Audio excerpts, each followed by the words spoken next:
have four musicians on stage, and they're all playing all analog keyboards, like a living museum.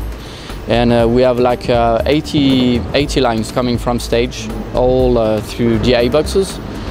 We do have some keyboards in wireless as well, so it's a show about like 100 channels. It's only mono, all analog keyboards, which is make that show really particular. And for now we're still using DI boxes like normally, and we do digital conversion with the DJ racks over there. We're using SD7 because it sounds great first of all, and there is like there's no limit with that desk, and it's really the good tool to have with that kind of project, because it's 80 lines, and it's really insane what you can do and how you can set up the desk, and it sounds really amazing. The PA system is not on the front, so we have much more view for the audience, so we can have more people. And at the very beginning, we start to put the system completely at the back of the screen, because the projection was a front projection. So it was possible for us to have the system at the back of the screen. Now, they changed their way to use the projections. So the projectors are at the back of the screen, and because of that, the PA is on the side, but at the back of the stage. Still. Is the new system of Air Acoustics is the K1 system with DV desk at the bottom, with 3 DV desks at the bottom. We have 12 K1 per side and 3 DV desks at the bottom, and after we have 9 DV desks for outfields and per side, and we had also 8 SB28 for the subs. We hang behind the systems for a cardio mode. So that's why we use in cardio mode to have not too much sound at the back and the most intelligibility possibility in front.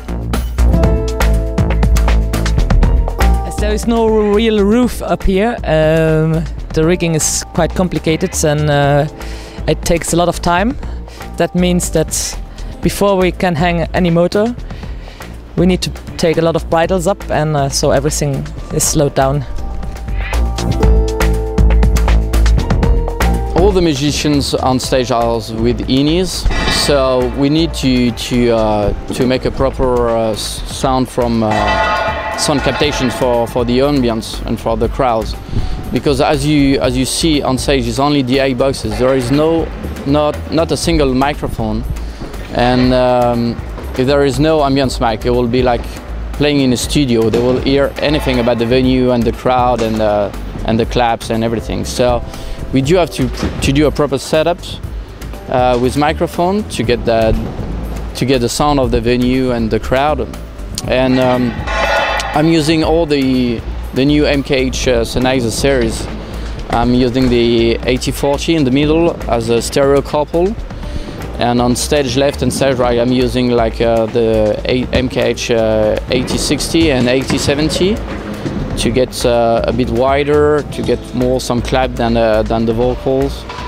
And I'm using as well the new MKH 800 Twins, which is dual polar patterns capsules.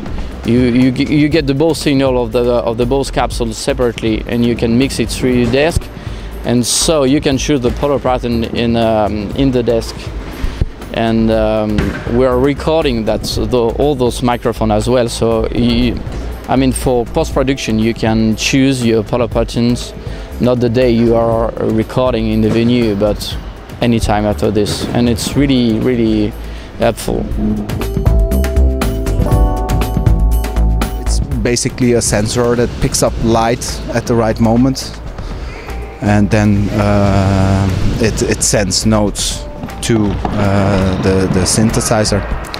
So there's a computer that keeps track of when some light comes from his hand into the sensor, and then it knows which note it should send to the synthesizer. He has several programs He's playing 2 songs with the harp currently. And this time he's also got a new instrument. It's a mini harp, and he uses it close to his other instruments between songs. And I think he's really excited about that, and the audience too. Michel is really somebody who would like to be as precise as possible. That's the first thing. The other point is that he'd like to have a sound really close to the classical philharmonic orchestra and things like that, very wide, and that's one of his goals. That's right, one of the goals. And then working with old analogic synthesizers, it's not really funny sometimes. They're a bit noisy.